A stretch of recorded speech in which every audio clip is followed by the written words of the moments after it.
모닝체크로 바로 가겠습니다. 예, 이게 이제 KLX TMI라고 하는 이제 소위 말하는 이제 통합지수의 이제 전체 그림입니다. 중대형주, 소형주, 초소형주, 대형주는 이 KLX 300으로 이제 이걸 대체하기로 했고 이렇게 있는데요. 여기 이제 제가 사실 이 그림을 가져온 이유는 이 부적합 종목이라는 것 때문에 그렇습니다. 사실은 코스피, 코스닥에 상장된 종목 한 4천여 개 되는 종목들이 있는데 지금 우리가 시장이 이렇게 지지분전한 이유 중에 제가 봤을 때는 크게 두 가지. 하나는 삼성전자라는 한 종목에 너무 이제 의존도가 높다라는 거 하나와 또 하나는 이게 이 안에 들어있어서 전체적으로 이 밸류에이션을 갉아먹는 이런 소위 말하는 좀비 기업들, 한계 기업들이 많이 남아있다라는 거죠. 그러니까 지수에 있어서 도움이 되기보다는 지수에 있어서 계속 건강함을 어떤 투명함을 이런 부분들을 자꾸 좀먹고 있는 이런 종목들도 좀 꽤 많이 있다라는 게 이제 우리 시장이 이렇게 지지부진한 이유 중에 하나라고 생각을 합니다. 결국 이제 미국 나스닥이나 이런 선진국들의 지수들처럼 들어온 거는 쉽게 들어오는데 퇴출도 굉장히 쉽게 하는 이런 방식. 그러니까 굉장히 상장을 유지하는 것 자체를 엄격하게 관리를 하는 거죠.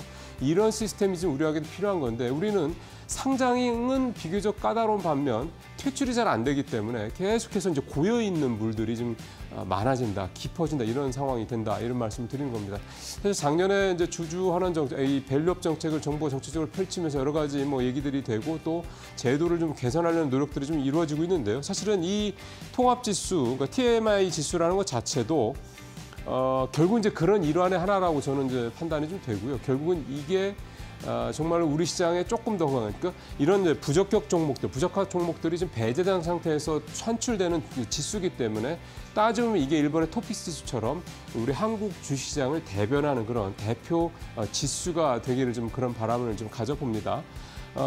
관리 종목이라든가 저유동성 종목, 거래 정지 종목 등 같은 걸 지수 이제 산출해서 이제 뺀다 이제 이 내용이 들어가는 거고요.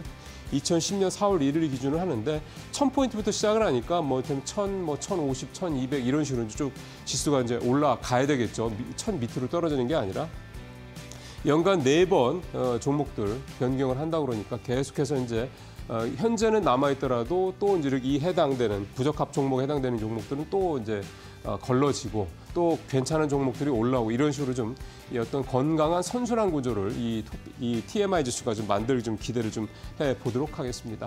어쨌든 우리 시장 관련된 여러 가지 좀 뭔가 좀 우리 시장의 그러니까 우리 경제의 어떤 그 수준비에서 좀 뒤처지는 이런 제도적인 어떤 불합리한 점들, 미흡한 점들을 좀 천천히지만 하나하나 개선이 되고 있다는 점은 긍정적으로 바라볼 수 있겠다.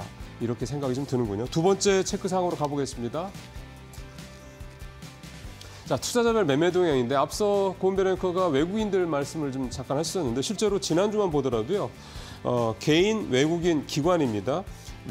개인이 1조 1000억 넘게 팔았고 기관도 1조 3000억 넘게 팔았는데 여기까지 다 한다면 대략 1조 정도 판 거죠. 외국인이 1조 4924억, 1조 5천억 가까이 지난 한 주 동안 샀습니다. 이거를 올 들어서 10일까지를 확장을 해서 보면 외국인들이 1조 5,490억, 근 1조 6천억 가까이 좀 사고 있는데 종목은 반도체에 지금 집중을 하고 있는 그런 모습입니다. 순매수 1위가 SK하이닉스 9,600억이니까 거의 1조를 샀죠. 1조 6천억 중에 1조를 SK하이닉스를 산 거니까 이게 사실 뭐 거의 대부분 SK하이닉스를 외국인들이 샀다 이렇게 보시면 됩니다. 삼성전자도 한 2,300억 정도. 예전에 참 이게 다 거꾸로 했는데 이제는 SK하이닉스가 확실히 삼성전자보다 외국인들의 이 수급적인 측면에서는 더 대장주 역할을 하고 있다 이런 생각을 좀 해볼 수가 있겠습니다. 다만 이제 올해 국내 기업들의 실적에 대한 전망치가 좀 자꾸 이렇게 하향 조정되고 있는 부분들은 조금 부담스러운 부분이죠, 시장에. 미국 기업들은 뭐 계속 실적이 상향 조정된다고 하는데 우리는 조금 반대로 가는 상황에서 좀 아쉽긴 한데요. 일단은 아직까지는 작년에 워낙 많이 떨어진 데 따른 이런 그 어떤 밸류에이션, 낮은 밸류에이션 이런 효과가 여전히 영향을 미치고 있다 이렇게 해석을 좀 해볼 수가 있겠습니다. 자, 다음 체크상으로 가보겠습니다. 예, 1월 13일부터 17일 이번 주에 일반 청약을 진행하는 기업들 이렇게 쭉 순서들이 있죠. 미트박스 글로벌, 아스테라시스, 데이원 컴퍼니, 와이즈너, 삼양앤 시캠. 예. 작년에 공모주들 1월, 2월 달까지는 그 전년도, 그러니까 2023년도에 어떤 강한 흐름을 그대로 이어가다가 3월 달부터 꺾이기 시작하더니 연중 내내 사실은 이 새내기주들, IPO주들의 주가 흐름이 좋지를 않았습니다.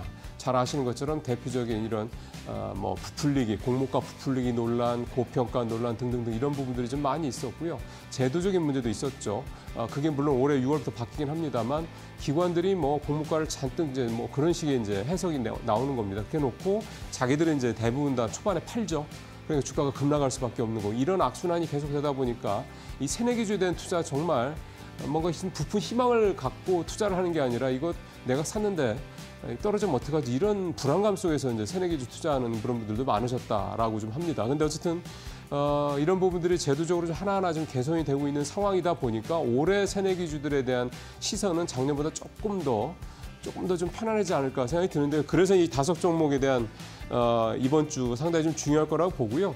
이거 외에도 이제 또 아직 확정이 되진 않았습니다만 올 상반기에 뭐 최대어라고 하는 LG, CNS 이것도 상당히 좀 중요한 올해 IPO의 방향성을 가늠해 볼 수 있는 잣대다 이렇게 생각이 좀 듭니다.